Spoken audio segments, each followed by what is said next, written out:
First up is incoming validation. The success of a battery pack starts with ensuring the quality of the incoming cells. Cells need to be as balanced as possible to maximize capacity and charge rates. They also need to be traced, and incoming inspection forms the creation of the birth certificate of any given cell as it makes its way into the battery pack and ultimately installation into the vehicle.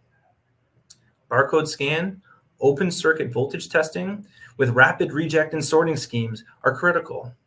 More importantly, this is the front of your process. It needs to be the most reliable and available to supply the rest of the system. ATS has developed handling technologies for various form factors, both cylindrical and pouch, to give downstream processes the best shot at maximizing reliable throughput while maintaining quality.